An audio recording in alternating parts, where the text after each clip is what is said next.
আসসালামু আলাইকুম, সবাইকে আমার ইউটিউব চ্যানেলে স্বাগতম। আশা করছি সবাই অনেক ভালো আছেন। আলহামদুলিল্লাহ, আমি অনেক ভালো আছি। শীতকাল শুরু হওয়া মানে কিন্তু চারিদিকে পিঠার উৎসব শুরু হয়ে যাওয়া। শীতকালের সকাল সন্ধ্যা গরম গরম পিঠা খেতে কিন্তু ভারী মজা। তো আজকে আমিও বানিয়ে ফেললাম খুব মজার একটা পিঠা, সেটাই আপনাদের সাথে শেয়ার করতেছি। তো ভিডিওটা শেষ পর্যন্ত দেখবেন আর কমেন্ট করে জানাবেন কেমন হলো। আজকের পিঠাটা কিন্তু খুব সোজা বানানো, এখানে তেমন কোনো উপকরণের প্রয়োজন নেই। আমি ডিম ছাড়াই কিন্তু তেলের পিঠাটা বানাবো। এটাকে অনেকে তেলের পিঠা বলে, অনেকে পোয়া পিঠা বলেন, এক এক জেলায় এক এক রকম বলে আর কি। তো আমি খুব সহজেই এই পিঠাটা বানিয়ে ফেলবো।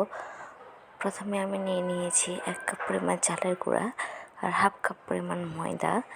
এগুলোকে ভালো করে মিশিয়ে নিয়েছি। এর মধ্যে দিয়ে দিচ্ছি সামান্য পরিমাণ লবণ আর দিয়ে দিলাম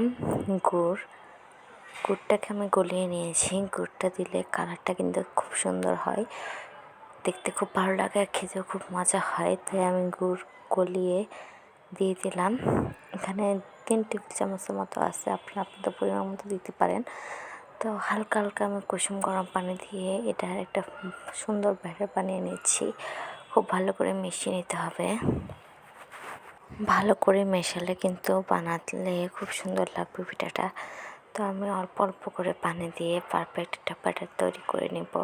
ব্যাটারটা কিন্তু বেশি ঘনও হবে না, আবার বেশি একদম পাতলাও হবে না, মিডিয়াম হবে। তো দেখতেই পাচ্ছেন আমার পারফেক্ট একটা ব্যাটার তৈরি হয়ে গিয়েছে। এখানে কিন্তু আমি 2 টেবিল চামচ পরিমাণ চিনিও ব্যবহার করেছি। আপনারা যদি গুড়ের পরিমাণ বেশি দেন তাহলে কিন্তু চিনির প্রয়োজন নেই। তো আমি যেহেতু কম দিয়েছি তাই আমি এখানে চিনি ব্যবহার করেছি। আধা ঘন্টার জন্য আমি এটা রেস্ট রেখে দিব। এরপর আধা ঘন্টা শেষ হলে কড়াইয়ের মধ্যে তেল দিয়ে ভালো করে তেলটা গরম করে দিয়ে আমি এই যে দেখতে পাচ্ছেন চামচের সাহায্যে আমি 1 চামচ করে বাটার দিয়ে দিব তেলের মধ্যে। বেশি দেওয়ার প্রয়োজন নেই, 1 চামচ দিলেই হয়। দেখতে পাচ্ছেন তেলটা কিন্তু ভালোভাবে গরম হয়ে গিয়েছে। তেলে দেওয়ার কিছুক্ষণের মধ্যে কিন্তু এটা ফুলে উঠবে। যখন একটু ফুলে উঠবে তখন তেলটাকে এভাবে গায়ের উপরে ছিটিয়ে দিয়ে আবার উল্টে দিব, না হলে কিন্তু এক পাশ বেশি হয়ে যাবে। তো উল্টে দিয়ে যখন একটা সুন্দর কালার চলে আসবে তখন আমি এটা চুলা থেকে নামিয়ে নেব। দেখতে পাচ্ছেন কত সুন্দর একটা কালার চলে এসেছে আর পিঠাটা কতটা ফুলেছে।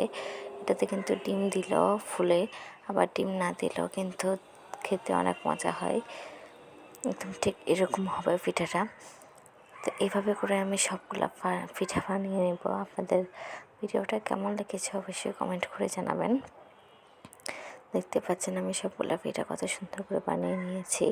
এই পিঠাটা কিন্তু গরম গরম খেতে খুব মজা। তো আপনাদের কার কার পিঠাটা ভালো লাগে বলবেন।